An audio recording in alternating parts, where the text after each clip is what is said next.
Credit కార్డులు వాడరు, సిగరెట్లు తాగరు, మనలాగా ఈ పూరీలు చపాతీలు బిర్యానీలు తినరు. అఘోరీలు అంటే వాళ్ళు బాయ్స్లా పుడతారు, వాళ్ళ అంగాన్ని శివునికి సమర్పించుకుంటారు. నిత్యము శివుని యొక్క ఆరాధనలోనే వాళ్ళ జీవితం ఉంటుంది. వాళ్ళు వస్త్రాలు ధరించరు, ఒళ్ళంతా విభూది పూసుకుంటారు. అలాగే శవాలు తింటారు, ఓకేనా, నరమాంసం తింటూ బతుకుతారు. దీని అంత డిఫరెంట్ ఉందన్నమాట.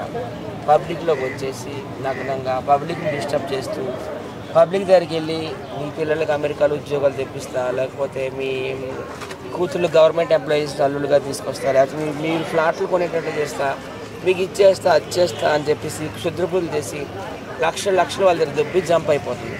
ఒకరోజు చూస్తే ఆంధ్రాలో ఉంటుంది, ఇంకో రోజు చూస్తే రాయలసీమ, ఇంకో రోజు చూస్తే తెలంగాణ, ఇంకో రోజు చూస్తే గుజరాత్, ఇంకో రోజు చూస్తే మధ్యప్రదేశ్, ఇంకో రోజు చూస్తే ఉత్తరాఖండ్, ఇంకో రోజు చూస్తే బీహార్లో ఉంటుంది అనమాట. కేడీ అనమాట. ఇప్పుడు ఆడవాళ్ళని కూడా ట్రాప్ చేసి ఆడవాళ్ళని కూడా అమ్మే కార్యక్రమం ఉన్నట్టుంది.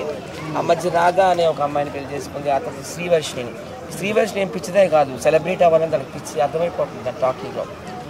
అఘోరితో తిరిగితే కదా నాకు పబ్లిక్ అటెన్షన్ వస్తుంది, నేను సెలబ్రేట్ అయిపోతాను, నలుగురు వచ్చి సెల్ఫీ దిగుతారని ఒక ఆలోచనతో ఆ అమ్మాయి కూడా అట్లేదు. నాకు తెలిసి వీళ్ళందరినీ ఏ దుబాయ్లోనో ఏ సింగపూర్లోనో ఏ బ్యాంకాక్లోనో అమ్మేస్తుంది అనమాట.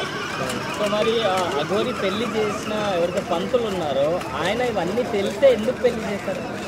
వాళ్ళకి ఎంత డబ్బు ఇచ్చింది, అక్కడ ఎంతమంది వాళ్ళ పెళ్లిలో మొత్తంగా ముగ్గురు కూడా లేరు చుట్టూ జనాలు. పెళ్లి కొడుకు పెళ్లి చేసుకోవడం తప్పలేదండి. ఇప్పుడు సెక్స్ అనేది 3 రకాలు, boy girl, boy to boy gay sex అంటారు, గర్ల్ టు గర్ల్ లెస్బియన్ అంటారు. ఇప్పుడు వాళ్ళిద్దరు పెళ్లి చేసుకుంటూ తప్పలేదు, ఎందుకంటే వాళ్ళిద్దరు లెస్బియన్స్ కిందే వస్తారు. ఎందుకంటే ఈ అఘోరి ఒకప్పుడు బాయ్ శ్రీనివాస్ తెలంగాణ కదా, ఆపరేషన్ చేసుకుంది, అమ్మాయిగా మారిపోయింది. ఇప్పుడు ఆ శ్రీవర్షిని చేసుకుందంటే ఇద్దరు లెస్బియన్స్ కింద వస్తారు. లెస్బియన్స్ మ్యారేజ్ లీగలే, మనకు 200 దేశాలు ఉంటే ఆల్మోస్ట్ వాళ్ళు టాప్ మోస్ట్ కంట్రీస్ అన్నీ కూడాను ఈ గేమ్ మ్యారేజెస్కి లెస్బియన్ మ్యారేజెస్కి లీగల్గా ఇచ్చేసింది, మన ఇండియా తప్ప. కానీ లెస్బియన్స్ మ్యారేజ్ పక్కన పెడితే అఘోరి పెళ్లి చేసుకోవచ్చు. ఆమె అసలు అఘోరియే కాదు కదా, అఘోరీలు వివాహం చేసుకోరు, వస్త్రాలు ధరించరు, కారులో తిరగరు, చికెన్ బిర్యానీ తింటారు. అఘోరి కాదు, కేవలం పబ్లిక్ అటెన్షన్ కోసమే పబ్లిక్లో వచ్చింది, అంతకుమించి ఏం లేదు. ఈ మీద ఆల్రెడీ కేసు అయిందంటే కదా, ఎవరో పెట్టారంట 10 లక్షలు యోని పూజ చేస్తానని చెప్పి మీకు గర్భం అంతా వస్తుంది, పిల్లలు పుడతారని ఎవరి 10 లక్షలు తీసుకొని జంప్ అయిందంట.